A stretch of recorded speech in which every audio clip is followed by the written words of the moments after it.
প্রিয় মুক্তিকামী ছাত্র জনতা, আমরা দেখতে পাচ্ছি যে আমাদের এই অভ্যুত্থান এবং বিপ্লবের পরেই দেশে অরাজকতা নাশকতা করছে ফ্যাসিস্ট এবং তাদের দোসররা। আমরা দেখতে পাচ্ছি যে বিভিন্ন জায়গায় এখন গোলাগুলি চলছে, মন্দিরে হামলা হচ্ছে এবং নাশকতা ও লুটপাট করছে। আমরা মনে করি আমাদের যে ছাত্র নাগরিকদের অভ্যুত্থান তাকে নস্যাৎ করার জন্যই পরিকল্পিতভাবে এই ধরনের ঘটনা হচ্ছে।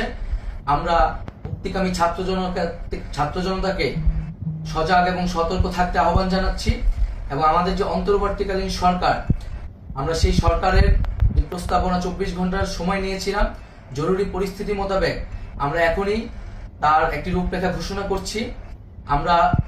আমরা সিদ্ধান্ত নিয়েছি যে সর্বজন গ্রহণযোগ্য আন্তর্জাতিক খ্যাতিসম্পন্ন নোবেল পুরস্কার বিজয়ী ডক্টর মোহাম্মদ ইউনূসকে প্রধান উপদেষ্টা করে অন্তর্বর্তীকালীন সরকার গঠন করা হবে এবং ডক্টর মোহাম্মদ ইউনূসের সাথেও আমাদের কথা হয়েছে।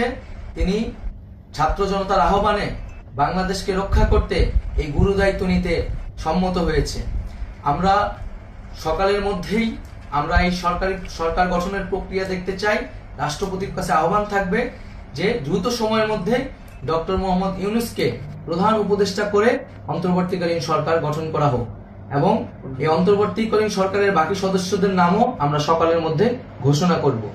প্রিয় বন্ধুগণ, দেশে যে অরাজকতা চলছে, মানুষের জীবনের নিরাপত্তাহীনতা চলছে, সেজন্য আমরা রাষ্ট্রপতির কাছে আহ্বান জানাচ্ছি দেশে আইন শৃঙ্খলা পরিবেশ ফিরিয়ে আনার জন্য দ্রুত সময়ের মধ্যে কার্যকর ব্যবস্থা নিতে হবে এবং আইন শৃঙ্খলা বাহিনীকে সহযোগিতা করার জন্য মুক্তিকামী ছাত্র জনতাও রাজপথে থাকবে এবং অন্তর্বর্তীকালীন সরকার গঠন না হওয়া পর্যন্ত মুক্তিকামী ছাত্র জনতাকে রাজপথে থেকে তাদের যে অভ্যুত্থান, সেই অভ্যুত্থানকে রক্ষা করতে হবে।